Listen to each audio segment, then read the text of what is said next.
Welcome to another edition of Through the Fire in the SBN Small Business Network podcast. I am your host, Ryan Wickline, and today I'm joined by certified epigenetics human performance coach, retired cop, and podcaster Susan Robbins. Hi, Susan. How you doing today?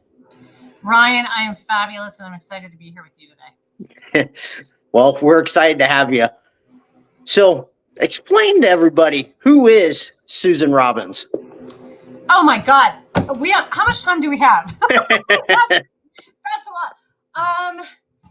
Let's just say that I am a driven person who really is still, at the ripe old age of 59, still figuring it out.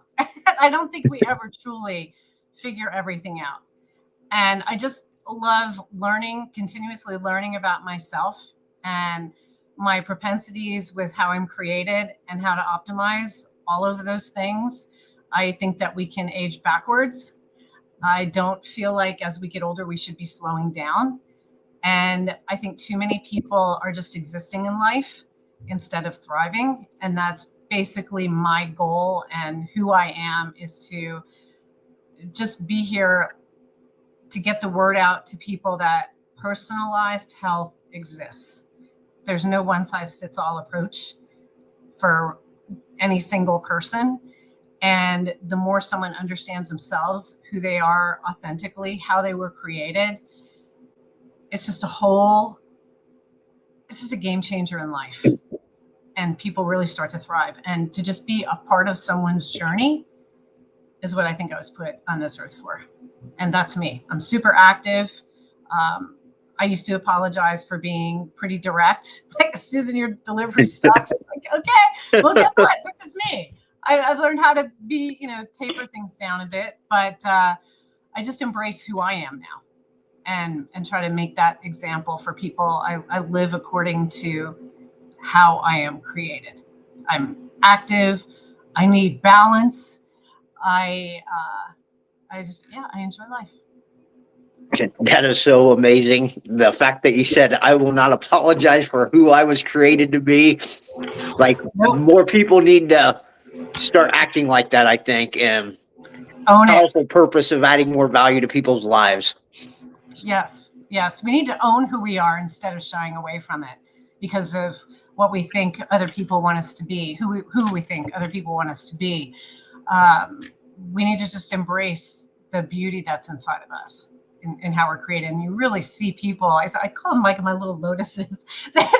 they start, men and women. And when they start, like, wow, I always felt this way, but I just never pulled that part of me out, or I apologized for that part of me.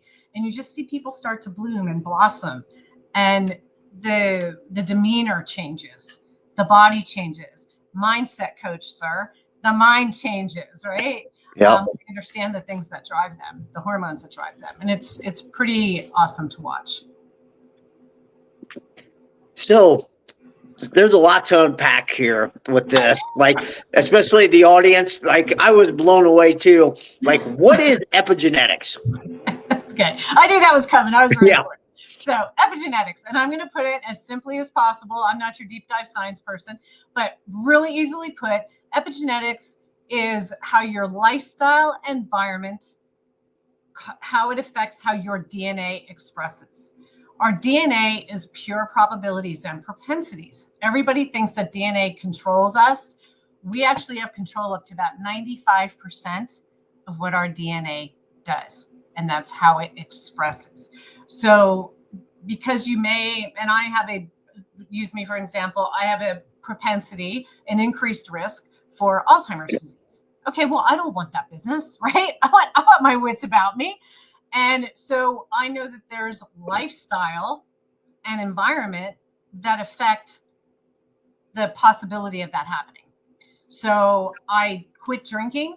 Alcohol is a big factor in turning those genes up, and I don't want to turn those genes up, right? We want to dial those back. And that's the beauty of genomics, is altering the expression for optimal outcomes of our genetics. So I stopped drinking, really started looking even deeper at foods with the glycemic index, Regular exercise plays a major factor. That's not been an issue with me, but it is for a lot of people. So you start doing these certain things, taking fish oil, really dialing in these things to stop these things, these propensities from coming to fruition, which is what we don't want. So that's what genetics is. And the environment plays a part. If you're in a very polluted environment, you're going to be turning up some genes you probably don't want to turn up, or dialing down some really good genes because you've got too many toxins coming into your system that you can't deal with. So it's all lifestyle and the environment that we surround ourselves with. So if you look at it like your DNA is your hardware that you're programmed with, it's programmed by the lifestyle and environment. And that's the software. And then you have the outcome, the output is called our phenotype. And that's how everything is currently expressing. So dark hair, green eyes, 5'1", right? That's all phenotype, how things are expressing. Some of those things you can't control, but the other things you absolutely can. So basically you're just using like your DNA structure and like kind of your genetics to kind of build a plan to avoid things that you're like maybe more prone to get, like maybe cancer or something, to kind of build us like a program up so you can try to avoid that stuff then. Well, yeah. I mean, everything is lifestyle. So people always, they run to the doctor to get medications. And now you have these GLP-1s out there for the weight loss that were originally diabetic peptides. And everybody's going, oh, I want to be on the Manjaro, right? And I say, come and see me first, because I guarantee you, you're not going to need a pill. There is no magic pill. You're the magic pill. Dial in your lifestyle. When we do the things that we are designed to do at the times, and the chronobiology, that's the timing, is absolutely crucial. When we're doing those things at the right time, you bring a body into balance. And that's the thing. All these diseases and all, it's the body is out of balance. So we want to get that homeostasis, get that balance back to the body. And lifestyle is the key. So you can go to the doctor and you can get on all the meds, but if you don't dial that lifestyle in, first of all, your meds aren't going to work as well, but you're never going to feel optimal. Nothing's ever going to be really feel great. You might feel a little bit better, but you're never going to feel great. And you don't know how great you can feel until you actually feel great. Because people say, I think I feel pretty good. Okay, if you're saying you think you feel pretty good, I guarantee you can feel a lot better. And so that's what we do. We work with lifestyle. Food. People think it's just food and exercise. Well, it's food and fitness, but then you've got social. For some people, the social aspect is so massive that they do everything for everybody else. They come at the bottom of the list because they're created to nurture. So if you don't address that social aspect, there might be something happening with someone that they love, and they're storing that stress as body fat, and it increases their cortisol levels. So you start to see body changes there. You have the environment. For some people, their surroundings, if they're chaotic, disorganized, don't create a sense of comfort for them, like the home isn't their sanctuary, there's a poor relationship going on there. You can work on the food and fitness, but if you don't start to work on things there, they won't be optimal. And then we have work. Work can play a massive part in someone's health, their overall health. So you have to bring all of these things. And then mind, right? Here I'm talking to the mindset coach. Mind is another one. You have some types that are so central nervous system dominant, their mind doesn't shut off. And you have to actually work with that as a top priority, because they'll get so driven, they'll forget to eat. And these are types that need to eat more frequently because their system is so active, they're burning constantly. So again, understanding the individual makes all the difference, because we are all so very different. And so I do the DNA, which we just talked about. But then the other thing that I'm talking about here are the different types of people. That's a platform. It's an AI-based platform based out of Australia that like nobody knows about in this country unless you're listening to my podcast or you've come across me somewhere. It's called pH 360. And that looks at how you're formed in the womb and the predominant hormones that drive you. Like you and I talked, I believe we are the same health type. There's 6 health types. Yeah. And you and I are both activators, 100%. And we are driven by adrenaline, testosterone, very direct communicators, competition driven, more spontaneous. We don't like to plan. Let's just do it. Don't have time to screw around. It's just like we're all action. So we like go, go, go, go, go. Go, go, go. People are like, God, do you ever slow down? And so interestingly enough, we are the only one out of the 6 health types where food and fitness are the top 2 priorities. Number 1 is movement, because we are made to move with that adrenaline, noradrenaline, testosterone, and we need to fuel that movement. So that's really the only one there. But I take those 2 platforms because you have your DNA as your blueprint. That's your little blueprint you're given. You've got your genes from mom and dad, but again, they need input on what to do. And then you have your environment and your lifestyle come into play. And then the pH 360 is based on how everything is currently expressing. So with the DNA, I have to do a cheek swab that gets sent into the lab. Then we look at your different genes, right? And their genotypes and what each one of the propensities is. And then when I have the pH 360, all I have to do there is we do very specific measurements to onboard someone onto the profile. And we measure things like, what you're measuring? I can do my waist. And I go, oh no, it's much more complicated. Very, very precise. And it's things like your skull, your jaw from here to here, your neck, your hands, your feet. And that will tell the algorithm what this health type is, how you were formed in the womb. And then the predominant hormones that drive you. And then there's a very extensive questionnaire as to what's happening at this time. A little bit in the past, maybe up to the last 5 years, 10 years with autoimmune, but it takes all of these things into account. What is your body composition you're looking to do? Are you looking to lose fat, gain muscle, maintain your shape and size?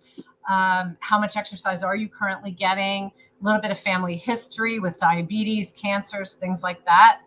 And so you have this algorithm with 15 layers of science in here saying, this is where this body needs support right now. And at the end of the onboarding, it kicks out a profile that's unique to you and you only.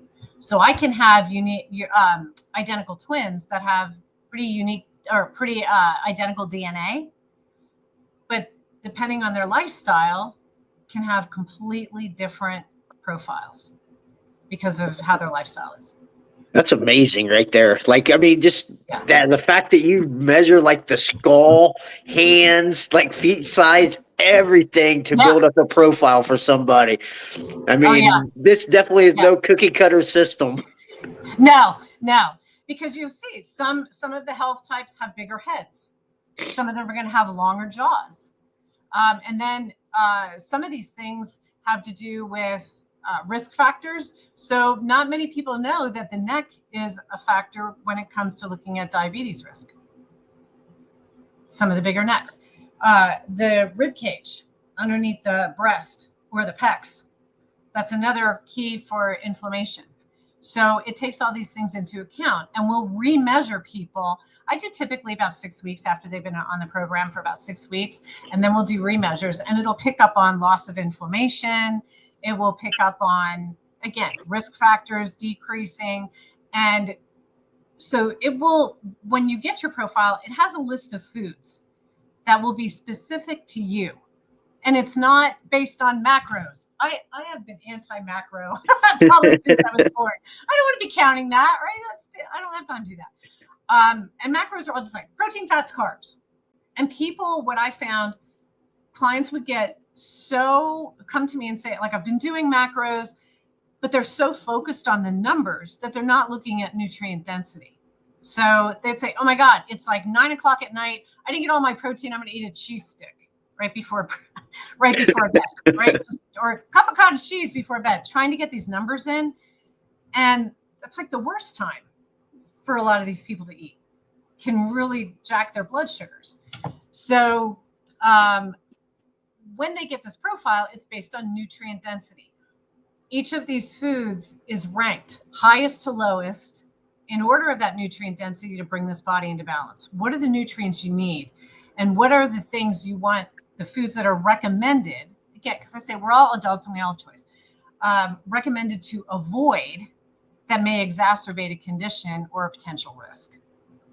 So that's the beauty of this profile. It will tell you the ideal times to eat, the ideal times to train, when you'll see the best muscle development, when is the best time for cardiovascular or something super chill, when to be very detail oriented and when you're more creative. All of these things come into play. When to socialize, because again, for some people, that's more often. And so this profile you have, I say that is your user manual. It literally is your user manual.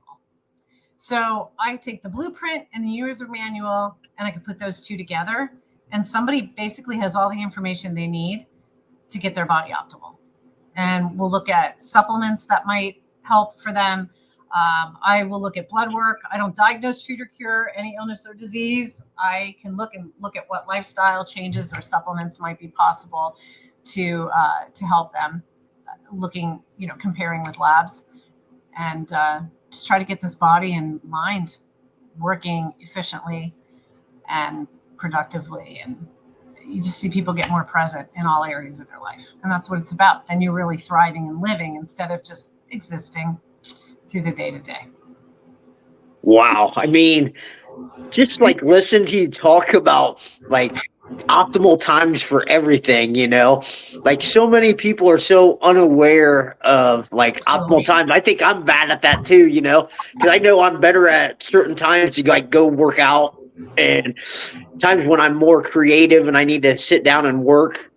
I do things like that will actually like stretch my brain out and thinking a little bit more. Earlier in the day, not at night. Done. You're going to be more creative at night, but we're better like morning, mid-morning, or early afternoon to do the more detailed stuff, because we start out shot out of a cannon during the day, and we're gradually coming down, right? So by like 7 o'clock, like you said, if I'm not moving by 7, 8 at night, I'm done. Yeah. Checked out. And that's the way it should be. We should naturally be coming down.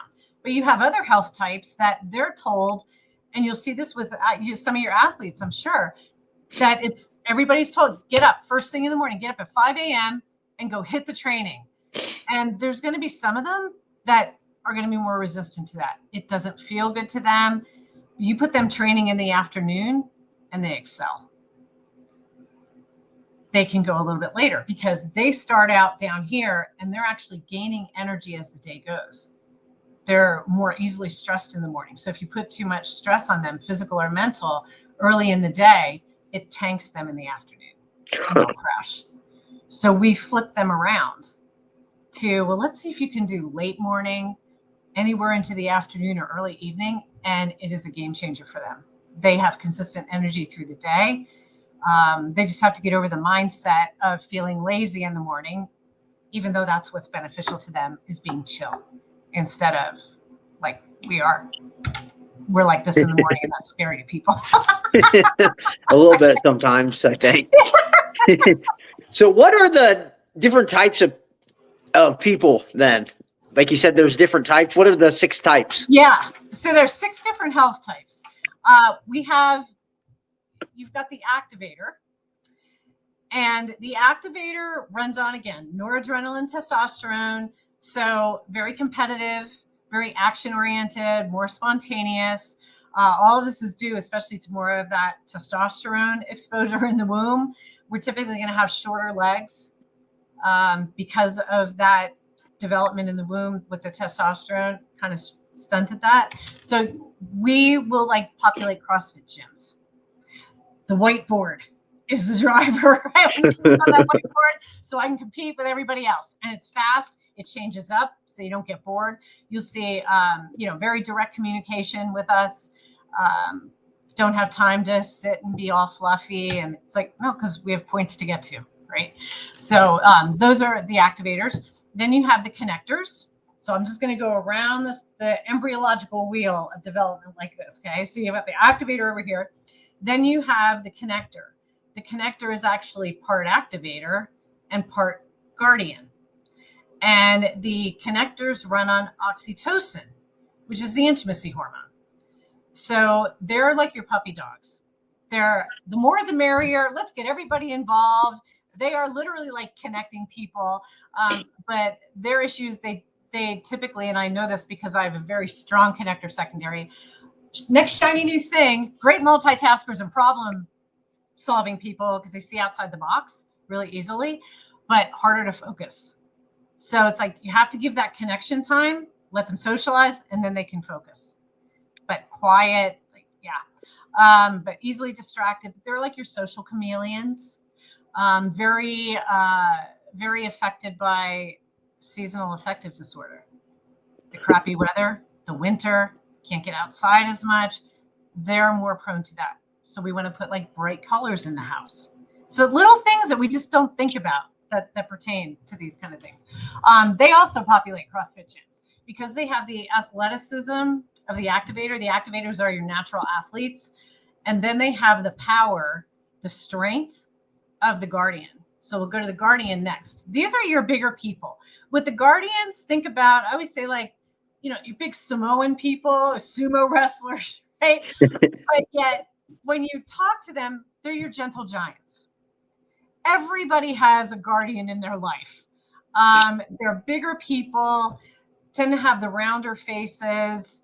Like joke around and say the cigar fingers. I have child-sized hands. The activators are tiny, you know, smaller boned, where your guardians are going to be the bigger boned endomorph. And they're just all about nurturing. They run on prolactin, which is your nurturing hormone. That's very high with women when they're breastfeeding. So the guardian, like guardian men, are all about, I want to take care of my family. I'm working with one right now, and he is all about everything. I asked him what his priorities are. Every single one of them was around family. That's how they're driven. Like I said, just your gentle giants. You think of Mama Bear and Papa Bear. And when I have a session with them, I have to add on like an extra 15 minutes because they want to catch you up on everything family-wise. And my new guy, he reached out to me for something right after I started with him. This was a couple of weeks ago. And I said, wow, thank you so much for reaching out and asking how I was. And he said, well, you're family now. That's a guardian. Once you're in their circle, they're very social, but it's with their circle of people. Then you have a diplomat. And the diplomat is part guardian and part sensor. And I'll get to sensor right after. So with the diplomat, and this is like my majority of women. I get a lot of guardians, but the majority is probably my diplomats. And if you think about the bison, because there's an animal associated with each one of these. So if you think about the bison, they're steady. They can move when they need to, but they're steady. They're comfortable. So the diplomat runs on serotonin, and that's basically about comfort. They don't like to be rushed. Sense of urgency can really stress them out unless they have more of like an activator secondary in there. But typically you want that nice slow start to their morning. They like a plan. They need to plan. They're great planners. So you have them set goals and then like reverse engineer how to work with those goals. They feel good about it because not knowing is so uncomfortable, and they will avoid anything that's creating discomfort. And they are the ones where their surroundings or place is the number one priority. So that's the first thing I do with them is ask, what's your home life like? What's your work life like? Is it cluttered? Because clutter around there creates clutter here and will stress you out so much. And both of these guardians and diplomats, when they're stressed, they store. These bodies store. They don't need as much food as someone like we do. Unless they're doing super heavy training that they have to feed. But typically, they get a better bang for their buck when it comes to a calorie. They're just built more for storage.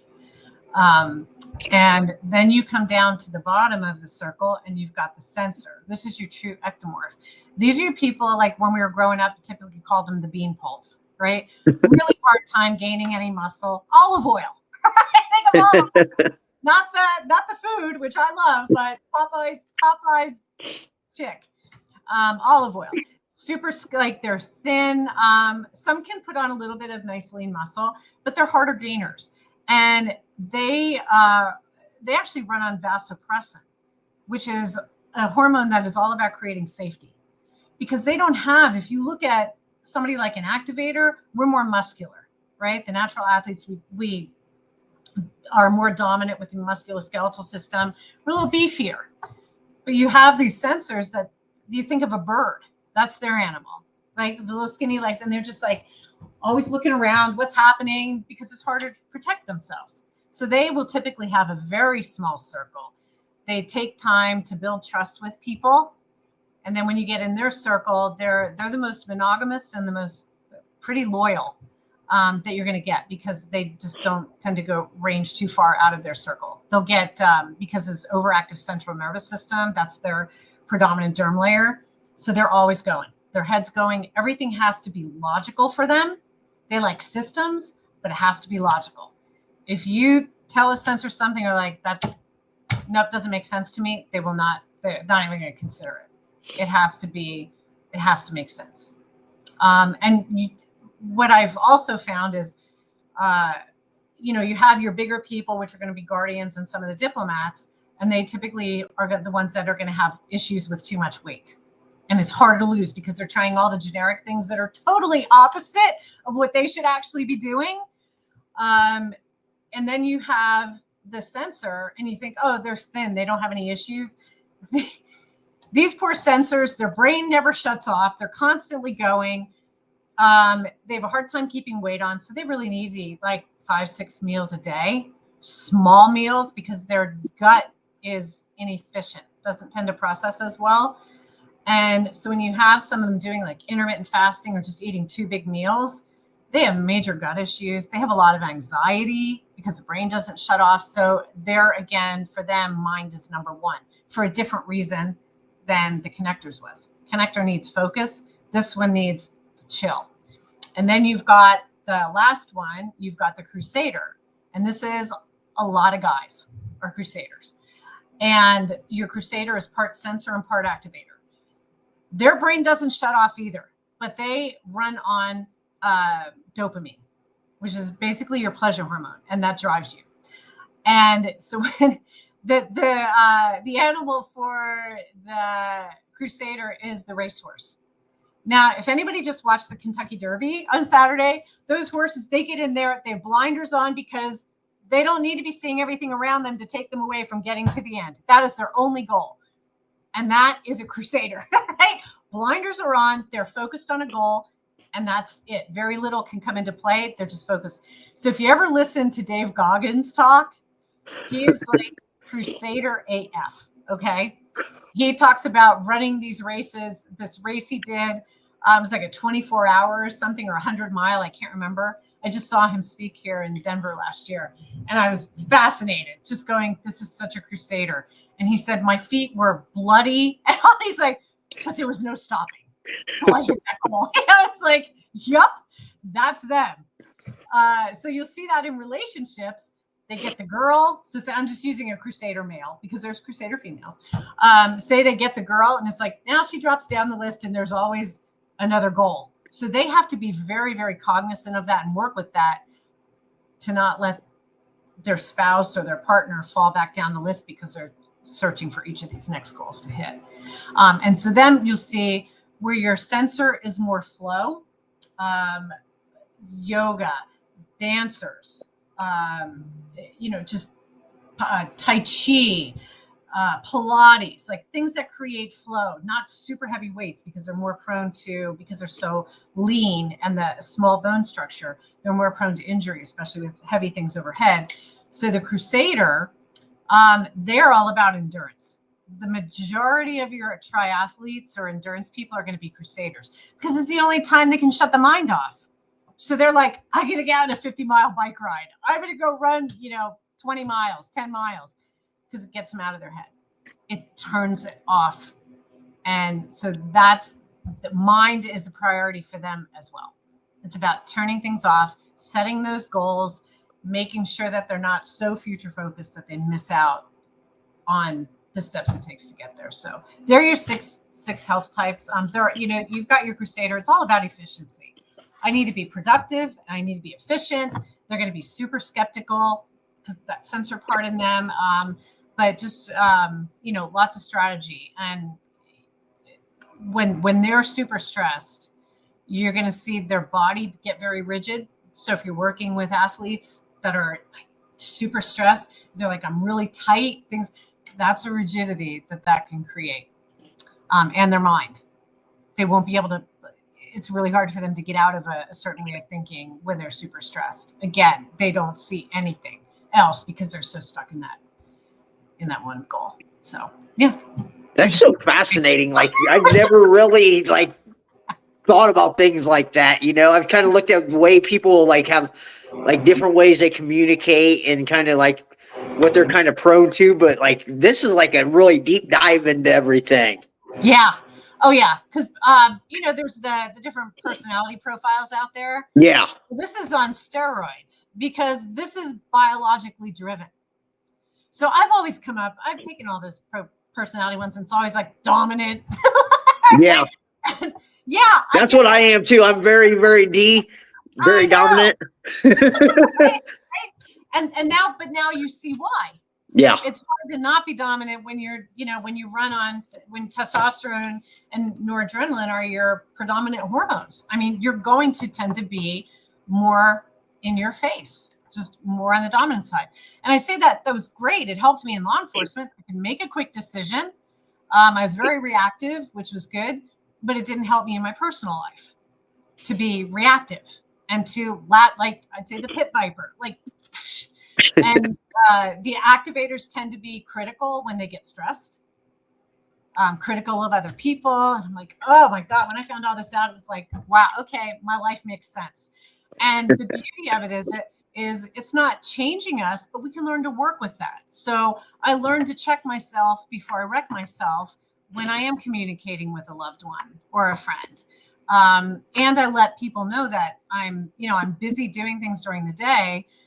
So when I communicate, it might be very short during the day, because I had a friend that said, I thought you were pissed off all the time at me, where I thought I was like, yay, I'll just answer her with one or two words just to let her know that I got your message and acknowledge. But people think, what's wrong? And you get the messages. Are you okay? Yeah, I'm just busy. So when you let them know that this is how I communicate, wait till about 6-7 o'clock. I'm done with work. Now you're going to see longer messages. Now I'm ready to communicate and show. So it helps relationships at work. It helps relationships personally, professionally, all of it, to just understand yourself and be able to communicate that with other people so they understand you. And you can really build a good team around that. I do profiles on anybody on my team. So we all know I surround myself with not many activators, because we would all have all these ideas that wouldn't take action and not know how to nobody would get anything done. No, because we'd be stuck, right? Going, I don't know how to even start. So I have a great connector podcast manager. Oh God, she just takes all that off my head. And then my podcast partner coming up, she's has such this diplomat planner about her, and I say I'm the bull in the China shop, the full-on activator, and she's the China. The diplomat comes in there, so she's the China. And then I have another diplomat that is a coach that I work with. And again, she's all about planning things. And we put a group program together, and she had the workbook started and all. And I'm going, Jesus, she just saw my ideas, and she got it started, and then I could get in there and work with it. So, it's just a beautiful, beautiful thing when you understand people. And that's what so many of us miss, is all this technology. We're so disconnected that we don't even understand ourselves. So, yeah. Yeah, I completely agree with that. That so many people don't even understand themselves yet. So how can they understand anybody else? No. And I think when you're so confused about wanting something different with your life, but you shouldn't, right? And there's that conflict that starts taking place, and that creates so much stress in the mind, which then creates stress in the body. You're turning up some genes there you don't want to turn up. We have like major inflammation genes, and chronic stress turns those up. And then you have chronic inflammation, which leads to disease. So it's a cycle. And when you start to get into your flow, and I have clients that said, I didn't know what the heck you were talking about when you're saying, are you, in flow? I didn't know. Guess what? I get it. I feel like I'm flowing. And it's just a lightness and an embracing of life instead of this conflict of, God, but I want to sleep in the morning. I want to sleep. And now, but I hate myself that I'm not getting up and working out like everybody else is at 5 a.m. Right? It's this conflict in our minds. And when you see that and embrace it, it's just this peace that comes in, and that gives more of an ability to actually enjoy life and really just see what's in front of you. It opens you up. So do you, like, when you start meeting people, do you kind of analyze everybody? Yes. I don't like to analyze, because I've had people say, you're analyzing me. I'm going, no, I don't analyze anybody, but I can't. And I tell anybody coming in here, I've had clients that became coaches. I just tell people, when you start working with me, you're never going to look at yourself or anybody else the same again. Ever, because you can't. Once you see it, you can't unsee it or unhear it, right? So, yeah. I mean, like I said, as soon as I saw you, I'm like, ooh, activator, connector. That's where we talked. But then you see how to relate to someone. Yeah. Right? It makes it easier than what you're saying is, hey, I know how you are and what your tendencies are, so I can connect with you a little bit easier. It makes it easier. You can meet people where they are and understand them. And people, I tell people, I'll understand you better than you understand yourself, at least in the beginning. And it really is mind blowing when they say, like, I don't know, let me think on that, work on that. And I go, they'll say, I'm sorry. I go, no, I expected it. Because you can actually expect how someone's going to react. It's a little more predictable, where you know that someone like us is going to react a lot quicker, a lot more, and then you're going to have other people that are just very slow to react, or much more pensive. They have to think things through before they make decisions. And I used to, even when I'd have a consult, when someone would say, all right, I got to think about it. I go, oh, I lost them. How did I lose them? This person needs help, and I can do that. And then a few days later, they'd say, okay, I'm in. Wow, I had no idea. And it used to kind of freak me out. Now I can pretty much, just by asking a couple questions or looking at someone's face shape or their body or the things they're experiencing, I can pretty much pick out how they are. And if they start need to think about it, I go, I know. I said, because you need to have all the details. Go research, go to my website, go listen to a couple podcasts, then make your decision. And they're like, how did you know all this? I'm like, I've been doing this a while. In the dating scene, it's a curse and a blessing, because they'll say, oh my God, you're analyzing me. I'm not analyzing you. I'm trying to help you. Like, I'm helping us get to know each other. But they would feel kind of threatened by it. like I'm trying to psychoanalyze, and it's not like that at all. I'm just trying to understand them and help them to understand me. So yeah, it hasn't been the easiest thing in that. Well, I get where you're going with that a little bit. So what's the name of your business, your coaching business? My coaching is Healthy Awakening Epigenetic Coaching. And so I do DNA testing on its own. DNA I do not coach off of by itself. I used to, but it's not detailed enough. When I have a user manual that literally tells us exactly what to do, that's what I will coach with.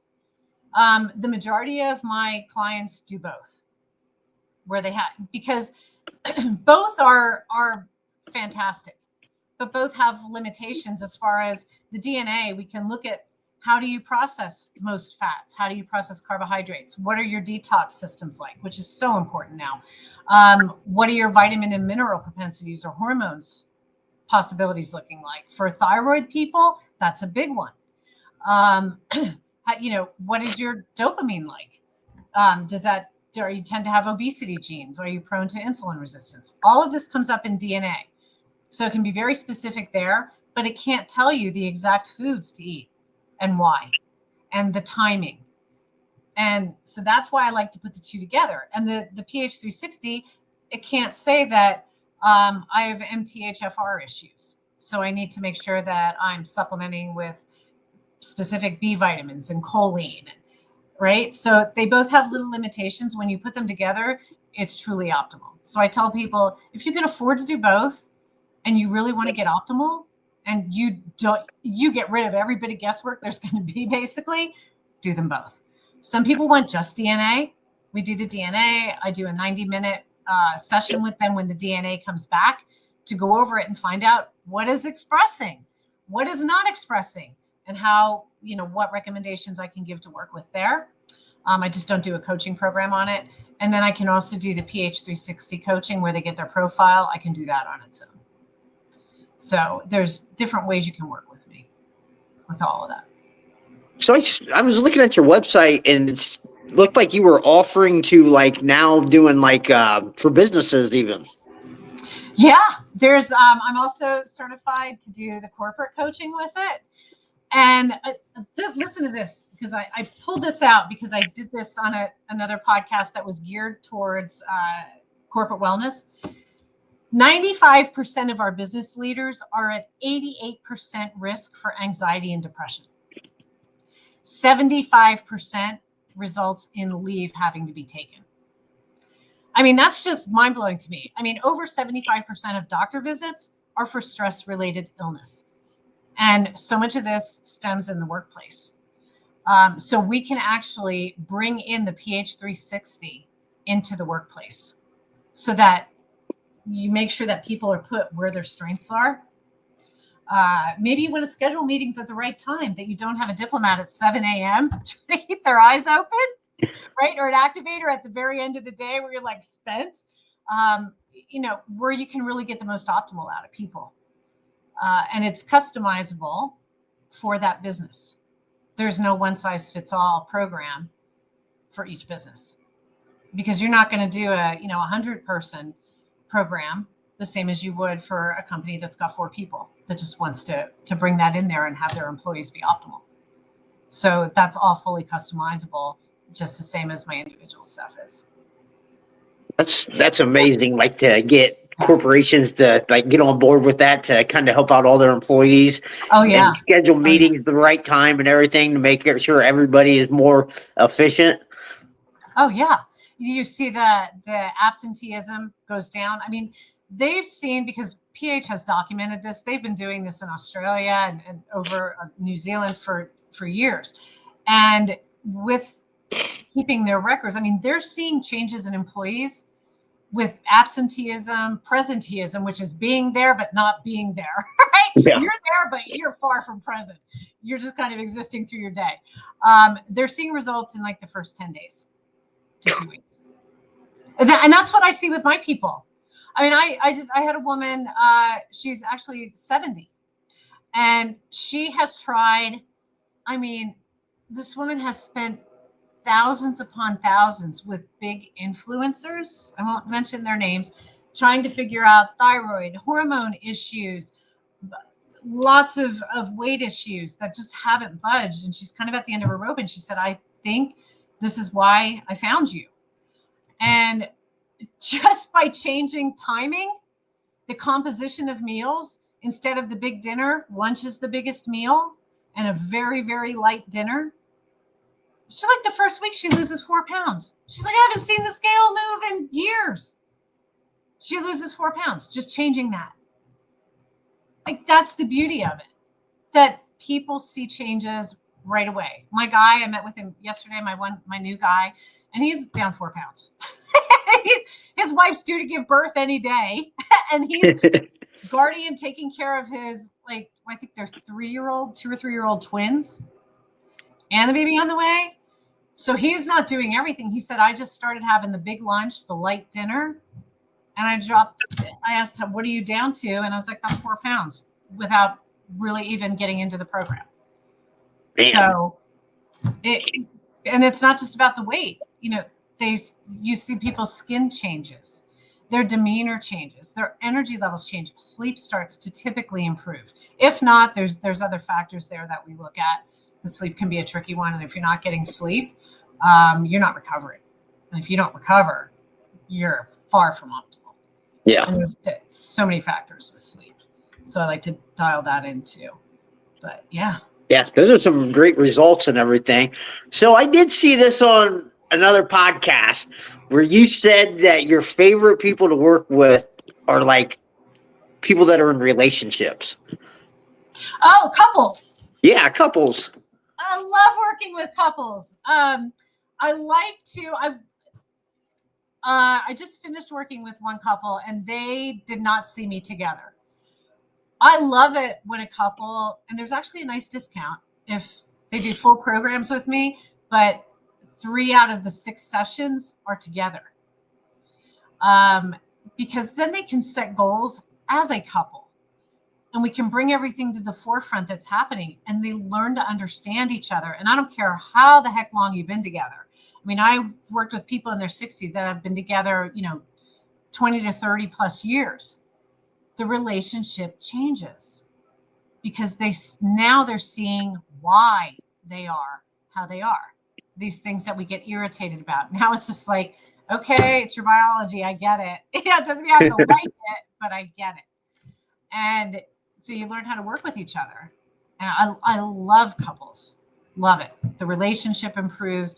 They improve as individuals. So we set goals as couples and then we set their individual goals. So I'll meet with them together sometimes. And then the other times I meet with them separately so that they're flowing, because sometimes you don't want to share with your spouse things that are, not making you feel so good when you're not feeling so good about yourself. Even if it's your spouse, you need that safe place too, where you don't feel any judgment. And as I say, my sessions are all no judgment zones. It's just understanding you and why. Yeah. So with all this going on with run your own coaching business and doing all this, what inspired you to start podcasting? I wanted to get this out there because nobody knows about it. And I was afraid to put myself out there. There was that fear of being judged and people picking you apart. And I thought, I just am who I am. And I just wanted to get the word out that, because you start hearing, we've been hearing this more so lately, that personalized health is the future. And no, it's now. I have it. Right? People are frustrated. There's so many podcasts out there now, and TikTok and YouTubers that are all putting out the generic information. Take these supplements. Do this specific detox. Everybody should cold plunge and get up first thing in the morning and cold plunge, and intermittent fasting about wrecked me. So all of these things, and they're so confused. They're like, I don't know what works for me. I feel worse doing this, but everybody else seems to be good with it. I said, I need to get the word out that you deserve to be looked at as an individual, not as just a mere number or a soul that's out there, but as a beautiful, unique soul that has very unique needs. And we can stop the guesswork. My old coaching, before I got into the DNA, I coached for 4 years. And I had my short program, my regular program was 12 coaching sessions because it was guesswork. You didn't know how to pinpoint anybody. I did paleo on everybody because it got them off junk food. But some, they just weren't optimal. And it just made all the difference to see people in a different light when I found the DNA. Say, oh my God, you don't do well with that. Now my most popular program is 6 sessions. I cut the time in half because we take the guesswork out. Yeah, and you probably get better results. Do you get better results in the 6 weeks compared to the 12 too? Yeah. Oh yeah. Like I said, the results start coming quicker. Now, I have some people, and they're typically guardians and diplomats, that they need more sessions because they're slower going. Some will hit it a little bit harder and they're like, I feel great. I'm good with it. But a lot of them, they just need that support a little bit more because they're a little bit slower to go. And that's perfectly fine. It's not a bad thing, right? They're just, that overwhelm can really hit them quickly, trying to change too many things. So we just, in the coaching sessions, what are 1 or 2 things you want to work on over these next couple of weeks? And it just gives them that sense of, okay, I'm going to be a little out of my comfort zone, but not trying to do 10 different things at once. That's going to just overwhelm me. And then you have shutdown where they just ruminate and they're not going to get anything done. So I kind of just reel them in and so let's slow it down. And that's what I did with my guy yesterday. So, all right, let's stick with what last time's goal was. And, let's not add anything on. And we were doing 1-hour sessions with him. And I said, I think you're going to need more support. So why don't we just switch it to half-hour sessions, and which we can get a lot accomplished in that half hour, but stretch it out longer so that after the baby's born, he's still got more support. So everything is personal. Even how I work with the people, it's all just client centered. I just threw that idea out there, and we ended up doing an hour yesterday, but we're doing half hours. We're just going to kind of play it by ear. So I do, I just make sure someone gets the amount of time in that they're purchasing, basically, where it used to be a time-based. So it was a 6-month program that had 12 sessions. And now it's the number of sessions because some like to space it out a little more and some need a little more hand-holding closer together. So it's all individualized, just like my people. So what was the biggest challenge you faced when you started podcasting? Fear. Just That's understandable. Being me. Yeah. I mean, what are we doing? We're putting ourselves out there. Yeah. This is me. And to just work past that and just be yourself. And I don't know about you, but when I first started, I would have a list of questions. I'd try to follow. And I realized that's not me. That was throwing me off. So when I just started to relax into it and just be me and say, we're just coming on and having a conversation. I don't have anything planned. We just talk. And I think it was more natural. And that took that fear out from me, of feeling I had to perform, because I just have conversations with guests. And I genuinely loved learning what they have to offer and see, a lot of times how we intersect. And I just love that. I love that energy of the exchange. And I could do it all day long.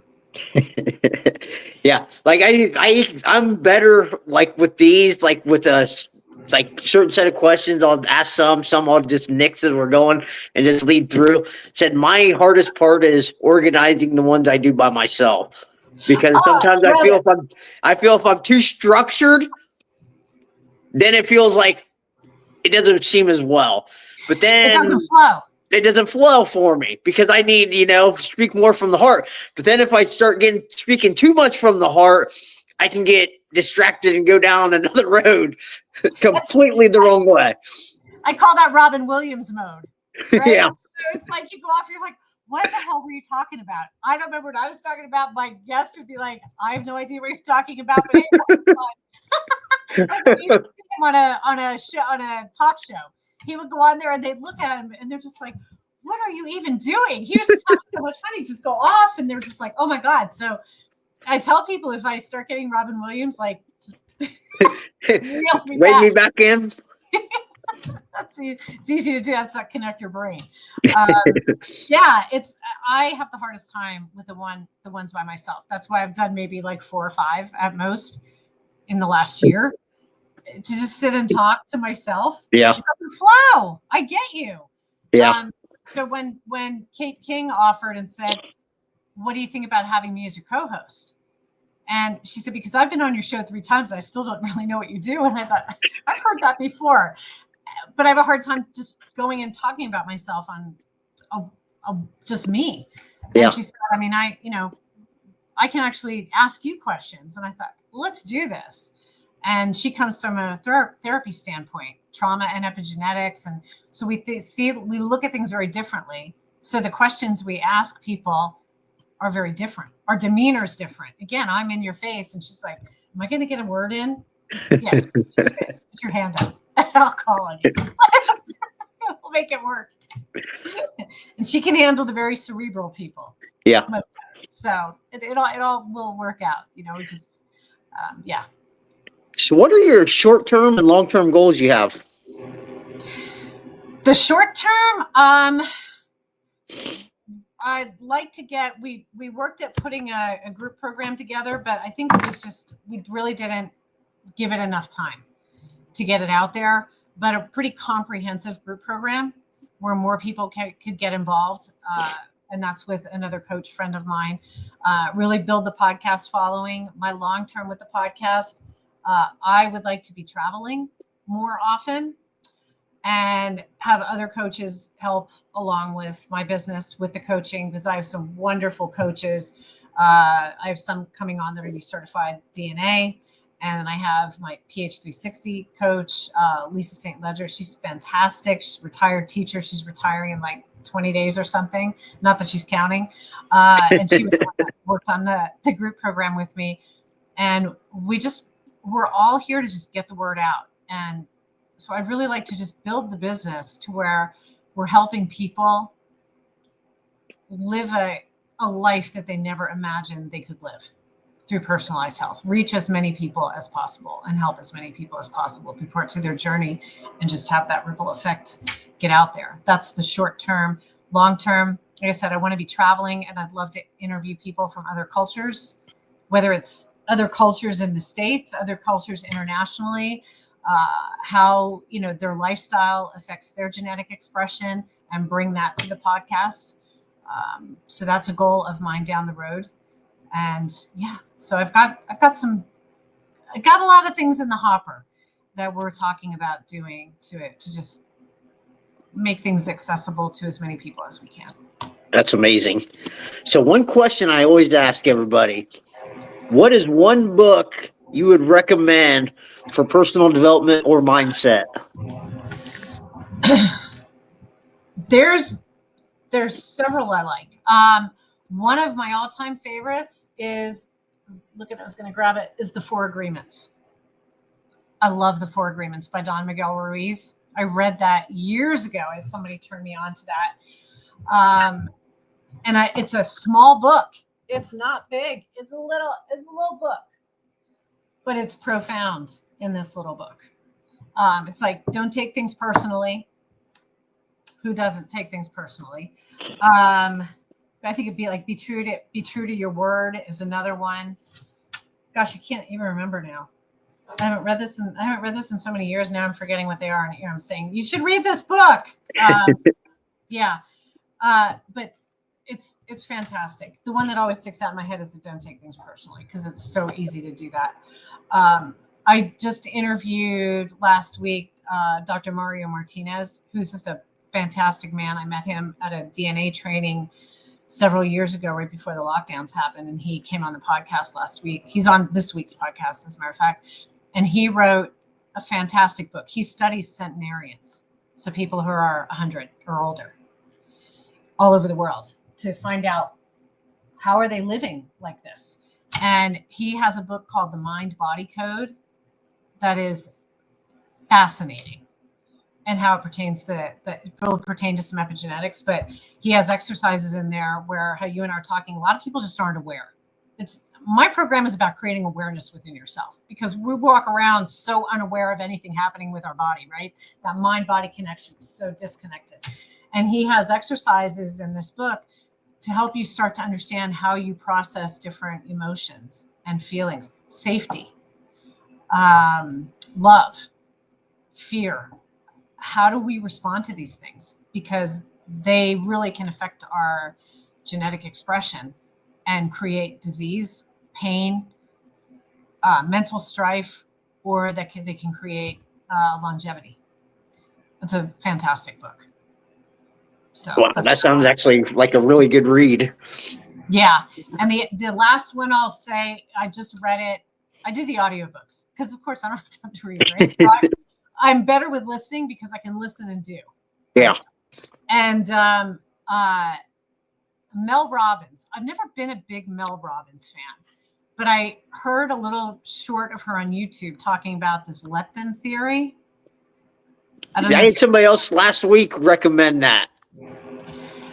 And I will tell you, I was listening to it on a hike, and I would stop and go, "You get it, right?" It's just speaking to me, and I'm of course trying to figure out, is she an activator or connector? She's got to be one of those. Like that's all going through my head, just hearing the way she talks and how she talks about things.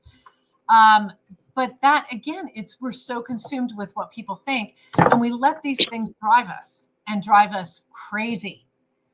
But when you really say to yourself, like, let them do what they want, and then let me decide how I want to react. Let me think on this. How do I choose to react instead of being so freaking reactive? So I say for any activator or connector, you definitely want to read that book for sure. Yeah. So those are three that I really think are pretty profound as far as affecting you and mindset. Amazing choices. So how can people get a hold of you? I'm super easy to reach out to. You can email me. It's Susan at Healthy Awakening, no S at the end, one awakening. So healthyawakening.co. If you send it to .com, it will not reach me. So I'm just a co. And you can go to my website, which is just healthyawakening.co. And you can reach out to me through there. You can reach me on Facebook. There's Healthy Awakening Epigenetic Coaching, or there's just me, Susan Robbins, with 2 B's, like Tony, no relation. But you can reach out to me through Facebook. Instagram is Susan Robbins all smalls. Susan Robbins _ epigenetic coach. You can reach me through there, message me. I'm really accessible, and all my consults are free. If you're just wanting to see is epigenetic coaching or DNA, doing DNA testing, is that a fit for you? Come and talk to me, and let's just see what you're looking to accomplish. Because a lot of times people say they tell me what they want and say, so I want to do DNA. I'm like, well, that's not the DNA, or that's not the PH360. Or if you're wanting all that, then you want both. So we get these things in our head of what we think we want. So I don't try to sell anybody anything. I just try to see, is there a fit for what you're looking for and how we can make it work. Awesome. Yeah. Susan, I want to thank you for your time and your expertise. I mean, like I said, like when I first got introduced to you, like how I was like preparing for another podcast and I fell asleep. And next thing you know, when I wake up, you're on there, this bottle of energy and everything. I was like, wow. Like listening to you talk and then like what you were talking about, I was like, man, this is like cutting edge stuff. So I just want to thank you for being here. Thank you so much for having me on. I appreciate the opportunity to come and talk about this because, again, we need to know that it's available, that it's out there. There's so many frustrated people that are remaining not feeling good, fatigued, too much weight on. And I joke around and say, the dad bod. Okay, some chicks dig the dad bod, but when we really look at it, it's not healthy. And that's what I'm all about, is how to be healthy. It's not about the aesthetics. It's how do you feel? Are you able to live your life doing the things you love to do? So to just be able to come on and talk about that, thank you so much for the opportunity. And you've just been a joy to talk with. Even before we started the podcast, we were just jamming. I said, we were talking for about 20 minutes before I even started hitting record. I know. It's like, I got you. Yeah. Well, that's going to be all the time we have today. Remember, guys, the only way to get what you want is go through the fire. Yes.